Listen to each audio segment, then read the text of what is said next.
Hi all. இன்னைக்கு current affairs பார்க்கலாம். இது ஃபர்ஸ்ட் வந்து பார்த்தீங்கன்னா ஒரு பப்ளிக் பிரைவேட் பார்ட்னர்ஷிப்ல வந்த ஒரு வேஸ்ட் ப்ராசஸிங் பிளான்ட். இது எங்க இருக்குன்னா இண்டோர்ல இருக்கு. Okay, public private partnership triple பின்னா என்னன்னா, இப்போ நம்ம டிஎன்பிஎல் பேப்பர் பார்த்துருப்போம், A4 ஷீட் எல்லாம் பார்த்துருப்பீங்க இல்லைங்களா? அது வந்து பார்த்தீங்கன்னா full and full public sector. அதே இப்போ நம்ம வேற ஏதாச்சும் பேப்பர், இந்த ஜேகே காப்பியர் அந்த மாதிரி பேப்பர் பார்ப்போம், அது பார்த்தீங்கன்னா ஒரு ப்ரைவேட் கம்பெனியோடது. இப்போ ஃபார் எக்ஸாம்பிள் இவங்க ரெண்டு பேரும் சேர்ந்து ஒரு டைப் ஆஃப் பேப்பரை, ஒரு பிராண்ட் ஆஃப் பேப்பரை ப்ரொடியூஸ் பண்ணாங்கன்னா அதை நம்ம பப்ளிக் ப்ரைவேட் பார்ட்னர்ஷிப்னு சொல்லுவோம். அதாவது ஒரு பப்ளிக் செக்டாரும் ப்ரைவேட் செக்டாரும் கம்பைன் பண்ணி ஒன்று பண்ணுறாங்கன்னா அதை வந்து பப்ளிக் ப்ரைவேட் பார்ட்னர்ஷிப்னு சொல்லுவோம். ஓகேங்களா? ஸோ இப்போ இந்த இண்டோர்ல என்ன பப்ளிக் ப்ரைவேட் பார்ட்னர்ஷிப் வந்திருக்குன்னா கிரீன் வேஸ்ட் ப்ராசஸிங் பிளான்ட். அதாவது இந்த லீஃப், பிரான்ச்சஸ், ஸ்டிக்ஸ், இது மாதிரி எப்படி சொல்லலாம், இந்த ட்ரீஸ் பிளான்ட்ஸ்லேருந்து வர வேஸ்ட் இருக்கும் இல்லைங்களா, அதாவது டீகம்போஸ் ஆகக்கூடிய வேஸ்ட்டு.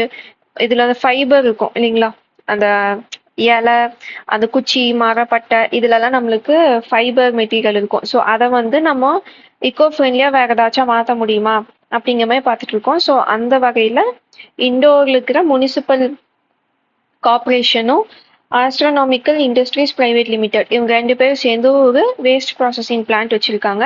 இவங்க வந்து இந்த வுட்டு, பிரான்ச், லீஃப், ஃப்ளவர்ஸ் இது எல்லாத்தையும் ரீசைக்கிள் பண்ண போறாங்க. ரீசைக்கிள் பண்ணி வேல்யூபிளான ப்ராடக்ட்ஸாக மாற்ற போறாங்க. ஸோ இதுலேருந்து நம்மளுக்கு இண்டோ முனிசிபல் கார்பரேஷனுக்கு வந்து பார்த்தீங்கன்னா உங்களுக்கு ஃபண்டு கிடைக்கும். அதாவது எப்படி சொல்லலாம், ப்ரைவேட் வந்து ப்ராஃபிட் இல்லைன்னா வர மாட்டாங்க இல்லைங்களா? ஸோ இந்த வேஸ்ட் எடுத்து ப்ராடக்டாக கன்வெர்ட் பண்ணி ஷேரை வந்து பப்ளிக் செக்டாரும் ப்ரைவேட் செக்டாரும் உங்களுக்கு ஷேர் பண்ணிப்பாங்க. ஓகேங்களா? ஸோ அதுதான் இந்த கான்செப்ட். உங்களுக்கு ப்ரிலிம்ஸில் கேட்டாங்கன்னா இது மாதிரி எங்கே ஸ்டார்ட் பண்ணியிருக்காங்கன்னு கேட்பாங்க. இண்டோரில் வந்து ஸ்டார்ட் பண்ணியிருக்காங்க. ஓகேங்களா? எந்த கம்பெனினா ஆஸ்ட்ரோனாமிக்கல் இண்டஸ்ட்ரீஸ் பிரைவேட் லிமிடெட். அடுத்தது பாலிசி. இது எதுக்குன்னா தீப்புண்ணால பாதிக்கப்பட்டவங்களுக்கான பாலிசி. இது எங்க இருக்குன்னா கர்நாடகால பாலிசி வந்து கொண்டு வர போறாங்க. இது வந்து டிராஃப்ட் மாதிரி ரிலீஸ் பண்ணியிருக்காங்க. என்னன்னா தீக்காயம்னா உண்மையாலுமே அந்த ஃபயர்னால மட்டும் வந்தது இல்லாம யூவி ரேடியேஷன் இல்ல கெமிக்கல்னால அஃபெக்ட் ஆனவங்களுக்கும் சேர்த்து தான் இந்த பாலிசி இருக்கு. ஸோ இந்த பாலிசியில என்ன சொல்லியிருக்காங்கன்னா அவங்களுக்கு வந்து எம்ப்ளாய்மெண்ட், இப்போ தீப்புண்ணெல்லாம் பட்டிருக்கு அப்படின்னா கண்டிப்பா அவங்க பிசிக்கலி ரொம்ப கஷ்டப்பட்டிருப்பாங்க. ஸோ அதனால அவங்களுக்கு மென்டலி ஒரு ட்ராமா இருக்கும். ஸோ அதுக்கான ஹெல்ப்பு இந்த மாதிரி எல்லாமே ஹாலிஸ்டிக்காக கவர் பண்ணி அவங்களுக்கு எம்ப்ளாய்மெண்ட் ஆப்பர்ச்சுனிட்டிஸு, அவங்களுக்கான பென்ஷன், இது எல்லாத்தையுமே கவர் பண்ணுறதா இந்த பாலிசி. இந்தியாவிலே ஃபர்ஸ்ட் டைம் கொண்டு வந்திருக்காங்க இந்த மாதிரி. அதாவது தீப்புண்ணால கஷ்டப்படுறவங்களும் நம்ம கணக்கில் எடுத்துக்கணும். அவங்களுக்குன்னு தனியான ட்ராமா இருக்கு. இப்போ ஆக்சிடென்ட் ஆகுது, இல்லைன்னா ஒரு டயபெட்டிஸ் இருக்காங்க, டிபி பேஷண்ட்ஸ் இருக்காங்கன்னா இவங்களுக்கெல்லாம் கவர்மெண்ட் வந்து நிறைய ஸ்டெப்ஸ் எடுத்துட்டு இருக்காங்க. அதே மாதிரி தான் இந்த ஃபயர் ஆக்சிடென்ட்ஸ்னால வர விக்டிம்ஸும் இருக்காங்க. அவங்களுக்கு வந்து மென்டல் ட்ராமாவும் இன்னும் அதிகமாக இருக்கு. ஸோ அதனால அவங்களுக்கான அதுக்கப்புறமா அவங்களோட லைஃப் லீட் பண்ணுறது கஷ்டப்படுறாங்க. ஸோ அதுக்காக கர்நாடகா கவர்மெண்ட் பார்த்தீங்கன்னா இதுக்கு ஒரு பாலிசி வந்து டிராஃப்டாக ரிலீஸ் பண்ணியிருக்காங்க. ஸோ இந்தியாவில் இதுதான் ஃபர்ஸ்ட். ஸோ அதனால தான் நம்ம இதையும் பார்க்குறோம். ஸோ கிரீன் வேஸ்ட் மேனேஜ்மெண்ட் எங்கே இருக்கு அப்படின்னா இண்டோர்ல இருக்கு. இந்த மாதிரி ஃபயர் பர்ன் விக்டிம்ஸ்க்கான பாலிசி வந்து எந்த ஸ்டேட் ரிலீஸ் பண்ணியிருக்காங்கன்னா கர்நாடகா. அடுத்தது பார்த்தீங்கன்னா நோட்டிஃபபிள் டிசீஸ். நோட்டிஃபபிள் டிசீஸ்னா இப்போ அந்த டிசீஸ் வந்து இப்போ நீங்கள் போய் உங்களை அந்த டிசீஸில் வந்து டயக்னாஸ் பண்ணிட்டாங்கன்னா அந்த டாக்டர் வந்து ஒரு அவங்களுக்கு மேலே இருக்கிற ஒரு ஆர்கனைசேஷன் இல்லைன்னா போர்டுக்கு வந்து அதை சொல்லணும். இது மாதிரி என்கிட்ட பேஷண்ட் பண்ணாங்க, அவங்க வந்து இந்த டிசீஸ்னால அஃபெக்ட் ஆயிருக்காங்க. ஃபார் எக்ஸாம்பிள் இப்போ ஒரு பர்சன் இருக்காங்க, அவங்க டிபினால அஃபெக்ட் ஆயிருக்காங்க அப்படின்னா அவங்க ஹாஸ்பிட்டல் போய் கண்டுபிடிச்சதுக்கப்புறம் இந்த டாக்டர் வந்து இது மாதிரி சொல்லுவாங்க, இவங்க என்கிட்ட வந்து இந்த பர்டிகுலர் பேஷண்ட் இந்த லெவல் சிவியரிட்டியோட டிபி பேஷண்ட்டாக இருக்காங்கன்னு சொல்லி டேட்டா கொடுப்பாங்க. இதனால கவர்மெண்ட்டுக்கு பார்த்தீங்கன்னா ரியல் டைம் டேட்டா கிடைக்கும். அதை வச்சு அவங்க பாலிசிஸும் மேக் பண்ண முடியும். அதோட த்ரெட் எவ்வளோ இருக்கு, ஐ மீன் நம்ம சொல்லலாம் டிபி வந்து கம்மியாக தான் இருக்குன்னு, ஆனால் ரியாலிட்டியில் என்னங்கிறது டேட்டா இருந்தால் தான் தெரியும். ஸோ அதுக்கு தகுந்த மாதிரி தான் ஏதாச்சும் மெடிசன் வந்து ஒர்க் ஆகுதா, எவ்வளோ பர்சன்டேஜ் பீப்புளுக்கு ஒர்க் ஆகுது, எந்த மாதிரியான ட்ரீட்மெண்ட்ஸ் ஒர்க் ஆகுது, இது மாதிரி டேட்டா இருந்தால் தான் நம்மளால ஃபர்தராக அதை வந்து ரெடியூஸ் பண்ண முடியும் இல்லைங்களா? அதனால தான் நோட்டிஃபபிள் டிசீஸ்னா அதுக்கு வந்து கொஞ்சம் இம்பார்ட்டன்ஸ் ஜாஸ்தி கொடுப்பாங்க கவர்மெண்ட். இப்போ லாக்டவுன் வந்துச்சு இல்லைங்களா, கொரோனா வந்துச்சு 2020. அப்போ பார்த்தீங்கன்னா உங்களுக்கு கொரோனா வந்துச்சுன்னா அதே தான் கவர்மெண்ட் கிட்ட அவங்க இன்டிமேட் பண்ணுவாங்க, இது மாதிரி இவ்வளோ பேர் கொரோனா பேஷண்ட்ஸ் எங்கிட்ட வந்தாங்கன்னு டெய்லி ஈவினிங் நியூஸில் பார்த்தீங்கன்னா சொல்லிட்டு இருந்தாங்க. இந்தந்த டிஸ்ட்ரிக்ட்ல இவ்வளோ பேர் அஃபெக்ட் ஆயிருக்காங்க அப்படின்னு. எதுக்குன்னா அவங்களுக்கு கொடுக்க ட்ரீட்மெண்ட் எல்லாம் கரெக்டாக இருக்கா, எவ்வளோ சிவியாரிட்டியாக இருக்கு, ஸோ நம்ம அங்கே லாக்டவுன் எப்படி போடணும், இது மாதிரி பாலிசி டிசிஷன்ஸ்க்காக அது யூஸ் ஆச்சு அப்போ. அதே மாதிரி தான் கேன்சரையும் வந்து நோட்டிஃபைபிள் டிசீஸாக மாற்றணும், சொல்லணும், அனௌன்ஸ் பண்ணணும் கவர்மெண்ட்டுன்னு சொல்லி நிறைய பேர் டிமாண்ட் வச்சுட்டு இருக்காங்க. ஆனால் யூனியன் கவர்மெண்ட் என்ன சொல்கிறாங்கன்னா அது வந்து நான் கம்யூனிகபிள் டிசீஸு, அதை வந்து எப்படி இதில் இன்க்ளூட் பண்ணுறது அப்படிங்கிற மாதிரி ரீசன் சொல்லிட்டு அதை வந்து இன்னுமே இன்க்ளூட் பண்ணாமல் இருக்காங்க. ஆனால் போன வருஷம் பார்த்தீங்கன்னா ஸ்னேக் பைட், பாம்பு கடியை வந்து நோட்டிஃபபிள் டிசீஸ்லாம் கொண்டு வந்திருப்பாங்க. ஸோ இப்போ ஒருத்தவங்க ஸ்னேக் பைட் பண்ணி போய் ட்ரீட்மெண்ட் எடுக்கிறாங்கன்னா கவர்மெண்ட்டுக்கு தெரியும் எந்த ஸ்னேக்னால அவங்க அஃபெக்ட் ஆனாங்க, என்ன ஆன்டிவெனம் கொடுத்தாங்க, ஆன்டிவெனம் எப்படி மேக் பண்ணுறாங்கன்னு இதுக்கு முன்னாடியே நம்ம ஒரு கரண்ட் அஃபேர் வீடியோவில் வந்து பார்த்துருப்போம். ஸோ ஞாபகம் வந்து எந்த அனிமல் அதுக்கு யூஸ் ஆச்சுன்னு கமெண்ட் பண்ணுங்க, நான் பின் பண்ணி வைக்கிறேன். ஸோ பேக் டு இது, ஸ்னேக் பைட்ஸ்னால அஃபெக்ட் ஆனோம்னா கண்டிப்பாக கவர்மெண்ட்டுக்கு அந்த டேட்டா போயிட்டு இருக்கு. ஓகேங்களா? ஸோ ஸ்னேக் பைட்டவே நீங்கள் வந்து நோட்டிஃபபிள் டிசீஸாக சொல்கிறீங்க, ஆனால் இந்தியாவில் வந்து கேன்சர் ரொம்ப அதிகமாக பரவிட்டு இருக்கு. ஸோ அதோட டேட்டா இருந்தால் தான் ஃபியூச்சரில் அதுக்கான ட்ரீட்மெண்ட்டும் கரெக்டாக கொடுக்க முடியும் அப்படிங்கிற மாதிரி சொல்லிட்டு இருக்காங்க. பட் யூனியன் கவர்மெண்ட் ஏதாச்சும் ரீசன் சொல்லிட்டு இருக்காங்க. ஸோ இப்போ மறுபடியும் இது வந்து அதிக பேர் கேட்டதுனால நியூஸ் பேப்பரில் வந்துட்டு இருந்துச்சு. ஸோ அதனால தான் இப்போ நம்ம பார்க்குறோம். ஓகேங்களா? நெக்ஸ்ட் கரண்ட் அஃபேர் பார்த்தீங்கன்னா முதுமல் மெகாலித்திக் மென்ஹில்ஸ். மென்ஹில்ஸ்னா நம்ம வந்து தமிழ்நாடு ஹிஸ்ட்ரி புக்கில் வந்து பார்த்துருப்பீங்க மென்ஹில்ஸ்னு என்னென்னு. இந்த மாதிரி ஹைட்டாக ஒரு கல் நட்டு வச்சுருப்பாங்க, கீழே ப்ராடாக இருக்கும், மேலே வந்து இதுமாதிரி கொஞ்சம் ஷார்ப்பாக இருக்கும். ஐ மீன் கீழே இருக்கிறத விட மேலே வந்து கொஞ்சம் பிரெத் வந்து கம்மியாக இருக்கும். இந்த மாதிரி கல் வந்து எதுக்கு யூஸ் பண்ணு இது மாதிரி வச்சுருக்காங்கன்னா அதுக்கு என்ன அர்த்தம்னா இதை அவங்க வந்து வர்ஷிப்பிங்க்கு யூஸ் பண்ணுவாங்க, இல்லைன்னா அங்கே வந்து யாராச்சும் புதைச்சி வச்சுருப்பாங்க, யாராச்சும் எப்படி சொல்ல ரொம்ப இம்பார்ட்டண்ட்டான பர்சன், இவங்களுக்காக லைஃப்பை சாக்ரிஃபைஸ் பண்ணவங்க, அவங்களுக்கு வந்து ஒரு மரியாதை செலுத்துகிற விதமாக இந்த மாதிரி வச்சுருக்கலாம் அப்படிங்கிற மாதிரி ஆர்கியாலஜிஸ்ட் வந்து சொல்கிறாங்க. இப்போ வந்து இந்த முதுமல் மெகாலித்திக் மென்ஹில்ஸ் எங்கே இருக்குது அப்படின்னா தெலுங்கானாவில் இருக்குது. தெலுங்கானால நாராயண்பேட் டிஸ்ட்ரிக்ட்ல வந்து இருக்கு. இது ஏன் இப்போ நியூஸ்ல அதிகமாக வருது அப்படின்னா UNESCO tentative list for world heritage sites 2025 லிஸ்ட்ல வந்து இது இருக்கு.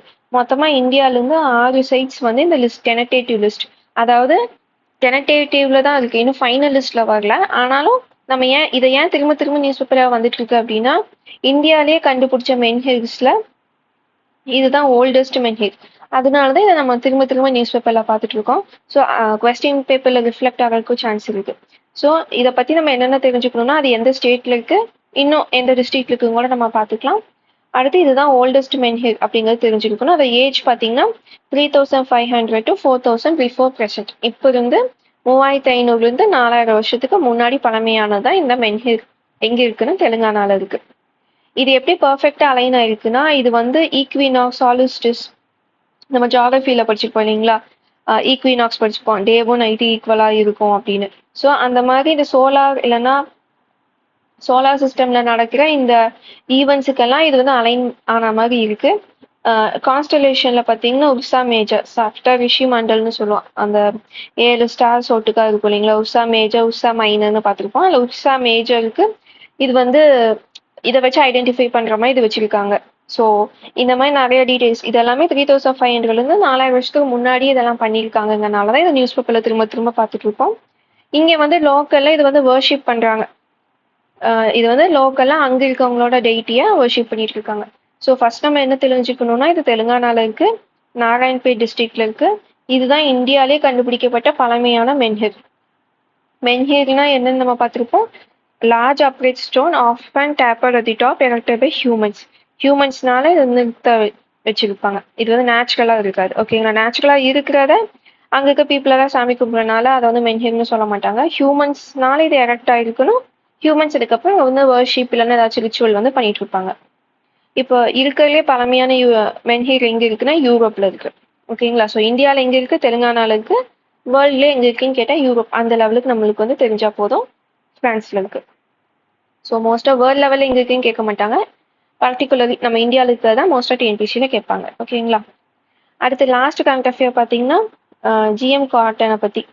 ஸோ நம்மளுக்கு தெரியும் 2002 நம்மளுக்கு வந்து ஜெனட்டிக்கலி மாடிஃபைட் காட்டன் வந்து யூஸ் பண்ணதுக்கு பெர்மிஷன் கிடச்சி வந்துச்சு ஜெனட்டிக் இன்ஜினியரிங் அப்ரைசல் கமிட்டி கிட்ட இருந்து. ஆனால் ஒரு பிரச்சனை என்னன்னா இந்த பால்வார்ம் பார்த்தீங்கன்னா ரொம்பவே ரெசிஸ்டண்ட்டாக இருந்துச்சு. இந்த பிங்க் பால்வார்ம் பார்த்தீங்கன்னா இந்த ஜெனட்டிக்கலி மாடிஃபைடுக்குமே ரெசிஸ்டண்ட்டாக இருந்துச்சு. இங்கே பார்த்தீங்கன்னா தெரியும், அது வந்து அஃபெக்ட் பண்ணிட்டு இருக்கு. இது நான் ஜிஎம்ஓ கிடையாது, இந்த ஜிஎம் காட்டனீவே ஜெனட்டிக்கலி மாடிஃபை காட்டனீவே இந்த லெவலுக்கு வந்து அஃபெக்ட் பண்ணிட்டு இருந்துச்சு. இதுலேயே மற்ற வெரைட்டிஸ் எல்லாம் இருக்கு. இந்த பெசிலஸ், இந்த பாக்டீரியஸ் இருக்கு இல்லைங்களா, இந்த பாக்டீரியம்லேருந்து எடுத்த ஜீனை வச்சு தான் இந்த ஜிஎம்ஓ காட்டன் வந்து ரெடி பண்ணி ப்ரிப்பேர் பண்ணியிருப்பாங்க அந்த சீட்ஸை. இதில் வந்து பார்த்தீங்கன்னா இந்த பால்வாம்லேயே நிறையா டைப்ஸ் இருக்கு. இந்த எல்லா டைப்ஸுமே இதனால இதில் சர்வைவ் ஆக முடியாமல் தான் இருந்துச்சு, எக்ஸப்ட் திஸ் பிங்க் பால்வாம். ஸோ இப்போ அதுக்கான ரிசர்ச் நடந்துட்டு இருக்கும்போது தான் CSIR NBRI national botanic research institute இது வந்து பார்த்தீங்கன்னா இப்போ புதுசாக ஒரு ஜெனட்டிக்லி மாடிஃபை காட்டன் வந்து கண்டுபிடிச்சிருக்காங்க. அது வந்து இந்த பிங்க் பால்வாம்னாலையுமே அதில் வந்து த்ரைவ் ஆக முடியல. அதாவது இதுக்கு முன்னாடி இந்த ஜிஎம் காட்டன் எல்லாம் அஃபெக்ட் பண்ண பிங்க் பால்வாம்னால இப்போ புதுசாக இப்போ கண்டுபிடிச்சிருக்கிற இந்த புது ஜிஎம் காட்டன்னா இது வந்து அஃபெக்ட் பண்ண முடியல. இது வந்து இந்தியாவில் தான் ஃபர்ஸ்ட் கண்டுபிடிச்சிருக்காங்க. வேர்ல்டில் இது வரைக்கும் எங்கேயுமே கண்டுபிடிக்கல. ஸோ அதனால தான் இது நம்ம கரண்ட் அஃபேரில் பார்க்குறோம். மேபி கேட்க சான்ஸ் இருக்குது. ஓகேங்களா? ஸோ யார் கண்டுபிடிச்சிருக்காங்க, எக்ஸாம் பாயிண்ட் ஆஃப் வியூவில் நம்மளுக்கு என்ன தெரிஞ்சால் போதும், சிஎஸ்ஐஆர் என்பிஆர்ஐ வந்து கண்டுபிடிச்சிருக்காங்க. இன்செக்டிசைடல் ஜீன் அதை யூஸ் பண்ணியிருக்காங்க. நெக்ஸ்ட் பார்த்தீங்கன்னா ஜிஎம் காட்டன் எப்போ வந்துச்சுன்னா 2002ல் வந்துச்சு. எதை ரெசிஸ்ட் பண்ணுதுன்னா இப்போ புதுசாக வந்துருக்கிறது எதை ரெசிஸ்ட் பண்ணுதுன்னா பிங்க் பால்வாம். ஓகேங்களா? இது தெரிஞ்சா போதும். ஸோ ஃபர்ஸ்ட் இது தெரிஞ்சிருக்கணும், செகண்ட் இது தெரிஞ்சிருந்தா போதும். இது வந்து எக்ஸ்ட்ரா டீட்டெயில். அதுக்கப்புறம் பார்த்தீங்கன்னா அவ்வளோதான், வேற எதுவும் இதில் பெருசாக தேவையில்லை. எதனால என்னங்கிறது மட்டும் வேர்ல்ட்லேயே இந்தியா தான் இப்போ ஃபர்ஸ்ட் கண்டுபிடிச்சிருக்காங்க. அதனால தான் நியூஸ் பேப்பரில் ஒரு 2 days வந்துட்டு இருந்துச்சு. ஓகேங்களா? ஸோ இதோட கரண்ட் அஃபேர் வீடியோ எண்ட் ஆகுது. இதோட பிடிஎஃப் வந்து நான் டெலகிராம் சேனல் அப்லோட் பண்ணிடுவேன். லிங்க் பார்த்தீங்கன்னா டிஸ்கிரிப்ஷனில் இருக்குது. ஸோ நீங்கள் அதில் போய் டவுன்லோட் பண்ணுறேன்னா பண்ணிக்கலாம். தமிழ் அண்ட் இங்கிலீஷ் ரெண்டையுமே நான் அப்லோட் பண்ணிட்டேன். நெக்ஸ்ட் வீடியோவில் நம்ம பார்க்கலாம்.